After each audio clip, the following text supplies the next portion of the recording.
Fue en 1797, sí, 1797 que John Rollo John Rollo era un médico militar, cirujano, que se dio cuenta de que uno de sus pacientes había mejorado de diabetes y que su alimentación había sido específica y exclusiva de carne con grasa.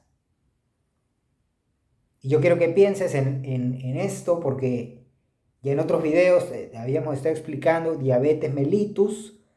Diabetes es una palabra que significa mucha orinadera, exceso de orín, eh, micción excesiva, ¿sí? La palabra diabetes eso significa. Y mellitus hace referencia a de miel.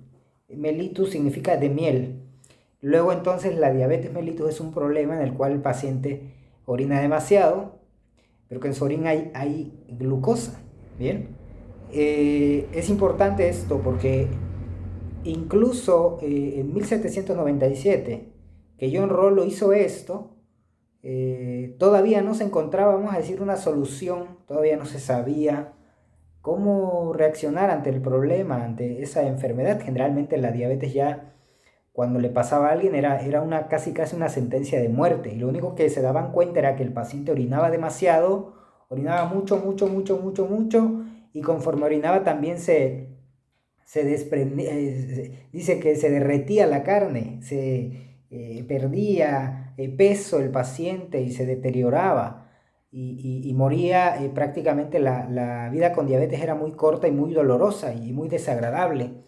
Entonces en ese momento ya existía ese precedente, ¿va? De que la alimentación basada en una dieta carnívora podía hacer que el pronóstico del paciente que tenía diabetes mejorara.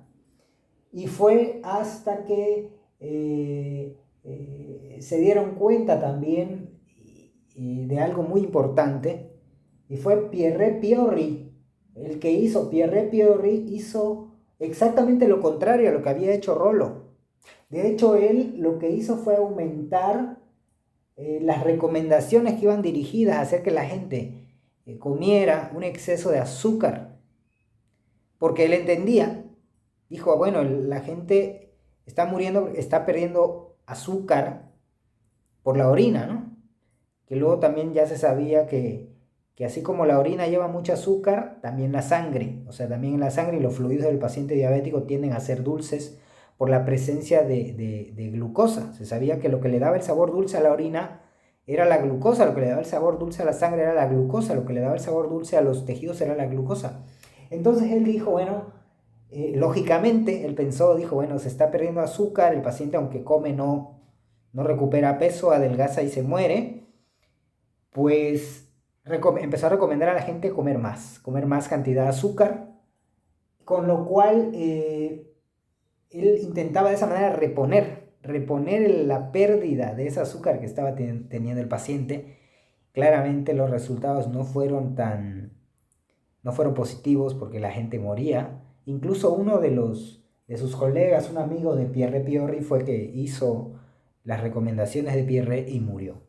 Y murió. O sea, ahí para poner este contraste entre las dos posibles soluciones que se intentaron buscar en ese momento sobre la alimentación carnívora exenta completamente de carbohidratos y la alimentación alta en carbohidratos, ¿qué efecto tuvo? Bien. Eh, a pesar de que se dieron cuenta de que Pierre Piorri, a pesar de que la alta ingesta de azúcar era evidente que mataba a la persona más rápido, pues a día de hoy muchos son los que recomiendan un consumo elevado de harinas y de carbohidratos para la diabetes. Lo bueno es que cada vez son menos y que nos podemos dar cuenta de los efectos devastadores que puede llegar a tener el no controlar la ingesta de carbohidratos, de harinas, azúcares. Cuando el paciente es diabético y come un exceso de eso, claramente los niveles de azúcar estarán muy altos y habrán problemas. Eh, ok, número 3. Apollinaire Bouchardat. Apollinaire Bouchardat. Ya masacré su nombre, no lo dije bien tal vez, pero Él entre el año 1800 y 1886, de hecho él vivió en esa época, entre el 1800 y el 1886, él se considera el padre de la diabetología moderna. ¿Mm?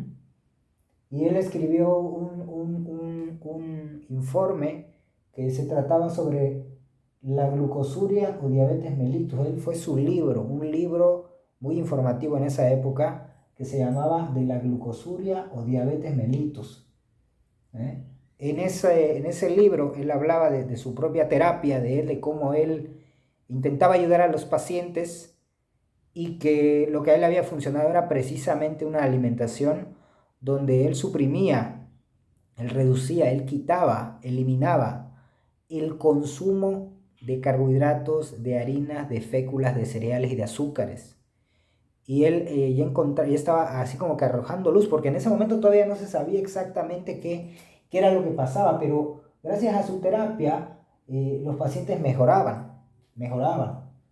Después de Apollinaire, en ese momento, viene 1889, en el año 1889. Recuerda que Apollinaire nació en 1800 y murió en 1886.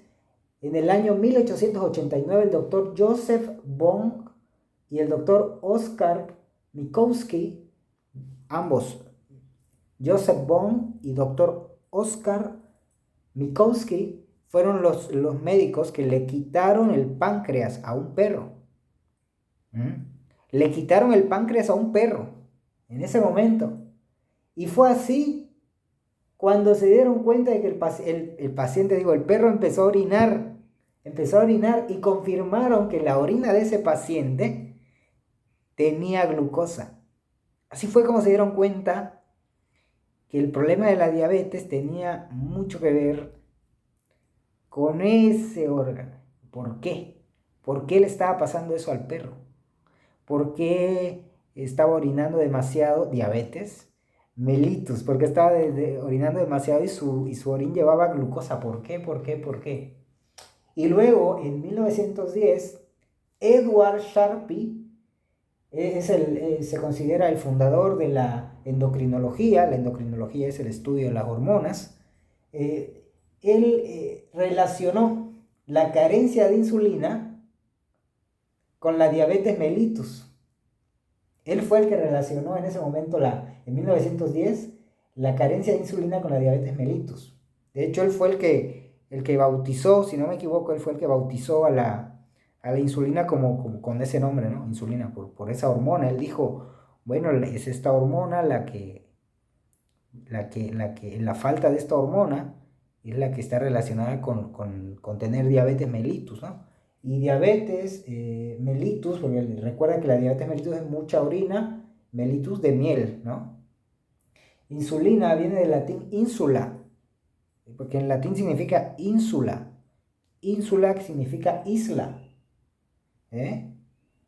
Insulina viene de la palabra latina insula, que significa isla. Y esto es así porque la insulina se produce en los islotes de Langerhans, en el páncreas. En los islotes de Langerhans, ahí es donde se produce la insulina y por eso su nombre, por eso se llama insulina, que significa isla, porque se produce en los islotes de Langerhans en el páncreas. El páncreas es un órgano con forma de coma, es el órgano que le quitaron al perro, y así es como se va armando un poco el rompecabezas. Después de Edward, Frederick Madison Allen es un médico que empieza a dar tratamiento a las personas, a los pacientes, pero por medio de darse cuenta de que los pacientes mejoraban cuando él les daba menos de 10 gramos de carbohidratos al día. Y además también les daba menos de 1000 calorías al día. De hecho, él pensaba que la enfermedad de diabetes mellitus era una enfermedad porque el páncreas no podía seguir el ritmo de vida marcado por los excesos. O sea, él creía que el ritmo de vida de las personas marcado por los excesos de consumo de alimentos era lo que hacía que el páncreas del paciente no pudiera compensar, no pudiera seguir de la manera correcta para controlar los niveles de glucosa de la sangre. O sea, él ya creía en ese momento, Frederick Madison Allen, que la enfermedad era porque el páncreas no podía seguir el ritmo de una vida marcada por los excesos.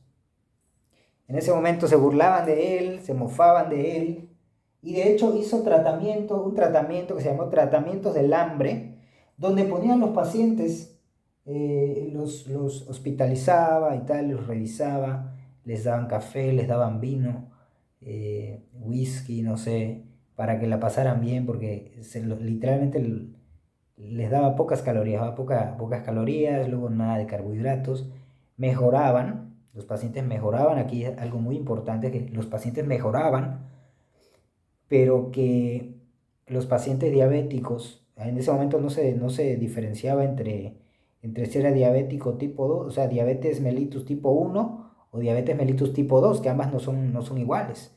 En la diabetes mellitus tipo 1 no se produce nada de insulina. Y generalmente los pacientes eran niños y generalmente al no producir insulina, pues el paciente se pone bien delgado, bien delgado, bien delgado, bien delgado, bien delgado y con los niveles de azúcar por los cielos. Y si no hay insulina, sin insulina en la diabetes tipo 1, diabetes mellitus tipo 1, que no se produce insulina en el páncreas, pues sin insulina los pacientes morían. Y como morían los pacientes, se burlaban de él. Se burlaban de él, pero él sí conseguía resultados con los pacientes, específicamente con los pacientes que tenían diabetes mellitus tipo 2. Tipo 2. Los pacientes mejoraban sus niveles de glucosa, adelgazaban y tal, pero esto era en ese momento cuando todavía todo esto estaba así como que en pañales, pero ya había ahí un bosquejo de cómo ciertas cosas en cuanto a la terapia nutricional y a la forma de vida servían y funcionaban para el tratamiento de la diabetes. Eso fue Frederick Madison Allen el que hizo esto. Después de Frederick viene el doctor Elliot Joslin, que fue de hecho el primer médico. Elliot Joslin es el doctor del centro de diabetes Joslin, de Harvard. Es uno de los principales institutos de diabetes del mundo. El centro de diabetes Joslin es uno de los centros médicos sobre la diabetes más importantes. Bien, el doctor Elliot Joslin fue el primer médico en especializarse en diabetes, estadounidense el médico, y se licenció en la Universidad de Harvard. Bien, él escribió un libro que incluso es, no sé si a la fecha sea considerado de esa manera, pero era como que la Biblia de la diabetes. Lo tituló Tratamiento de la diabetes sacarina. Y el doctor Elliot Joslin, fue un médico que aplicaba tratamientos muy parecidos a los tratamientos que aplicaba el doctor Allen, el doctor Frederick Madison Allen. Aplicaba tratamientos parecidos en el sentido de que también se daba cuenta de que los periodos de ayuno, de que los periodos de bajo consumo de alimentos y que los periodos de quitar los carbohidratos, de no comer tantos carbohidratos, funcionaban. Entonces aplicaban los tratamientos algo parecidos a los del doctor Allen, y en ese momento el doctor ya pensaba que el ayuno era útil. Decía que era útil pasar por periodos de ayuno y pensaba firmemente que esta idea se confirmaría en el futuro y que no quedaría duda de que el ayuno, junto con la forma de alimentación, junto con la eliminación, reducción fuerte de los carbohidratos, funcionaría. Y así es de hecho.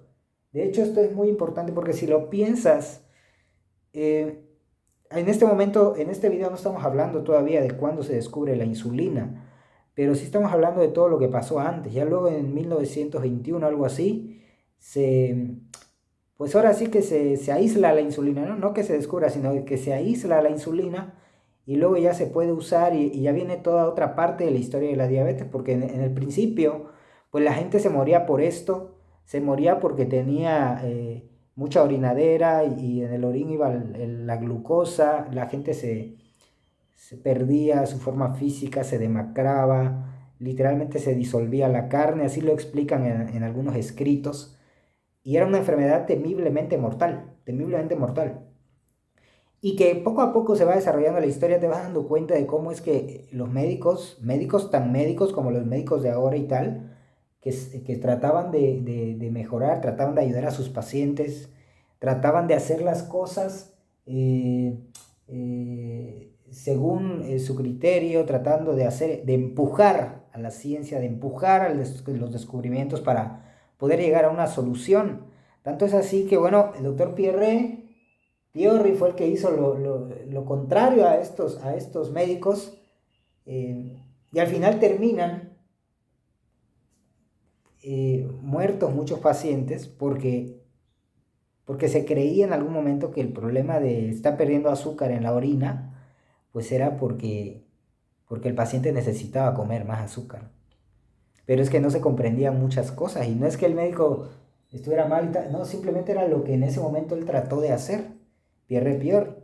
Y por otro lado, John Rollo, a mí me parece muy, muy importante esta parte porque ahora la alimentación carnívora, de hecho, según algunas investigaciones de algunos investigadores importantes, por ejemplo, Ernesto Prieto Gratacós, Vilhjálmur Stefansson, estas personas que han ido con los habitantes del Ártico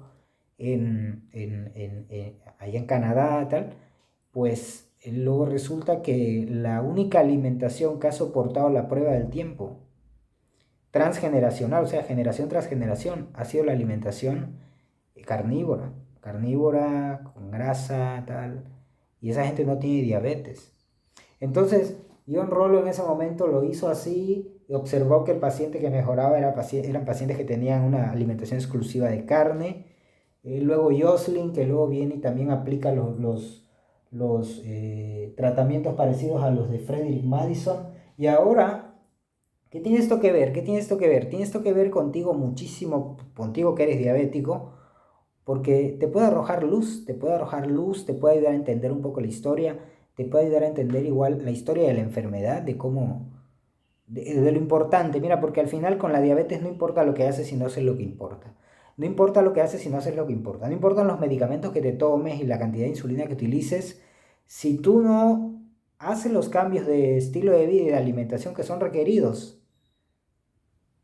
nada bueno va a ocurrir. Toma en cuenta que estas situaciones y estas historias de mejora de las personas y de lo que se había visto hasta estos momentos, en estas fechas, pues no se utilizaba, no se sabía.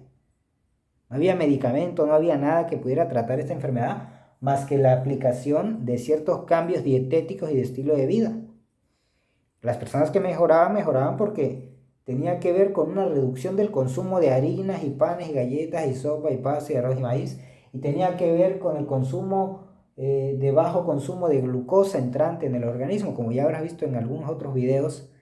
Hay un video mío por allá igual hablando sobre esto, sobre cómo mejorar el control de la glucosa y cómo lo hago yo con los pacientes. Entonces, espero que este video te sirva. A mí me ha servido mucho, me ayuda muchísimo, a mí me apasiona el tema y me encanta ir aprendiendo, ir desgajando esto poco a poco y también irlo compartiendo contigo para que tú también puedas tener acceso a esto y vayas viendo igual como yo lo hago.